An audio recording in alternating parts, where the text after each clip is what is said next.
we take a functional movement and let's move it outside the gym. And what it is, a functional movement is you're moving your own body or some external object in life, right?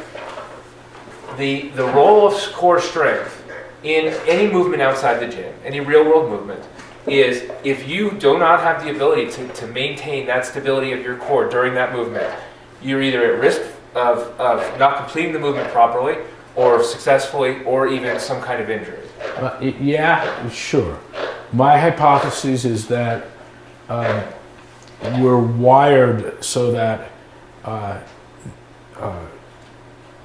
you'll fail in the surrounding musculature.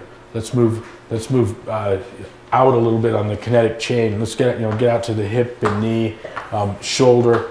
I suspect that there's a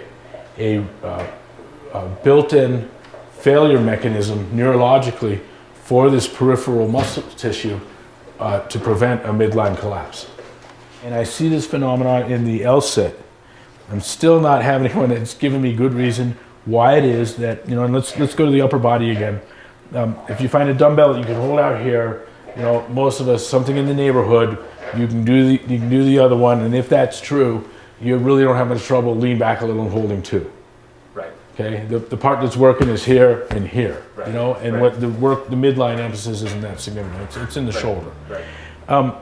And I don't see this phenomenon where I can hold out a dumbbell here, and as the other one comes out, you don't see that. Right. But it sure the hell happens in the lower extremity. So I get this L sit.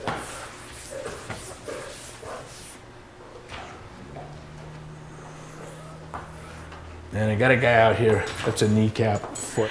And what would happen is you get one leg out and you're doing fine. You can pull it back in and stick the other leg out and you're just fine. And then we stick one out and set the other one out, and then all of a sudden, boom. It's interesting. There's just a cutoff. Where'd it go? What made your leg fall? I don't know. It just did. I couldn't hold it anymore. Right. Here's what I think's happening. I think there's some rotation of the pelvis, and you're still upright. Right. So you've got something very dangerous going on right here. Yeah, and something tells the hip flexors to stop your contribution to this load. Otherwise, we would have it within our own willful power, the capacity to put ourselves into positions that could be crippling. Right.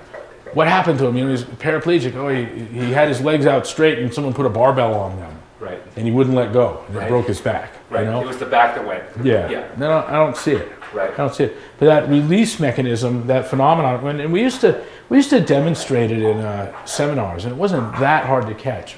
4 times out of 5, but the 20% of the time where a guy wasn't, Right. you have to go through too many people to see it. Right. But it tells me that there's something neurological here at play. Watch someone do it. It's fun. Everyone should have that experience.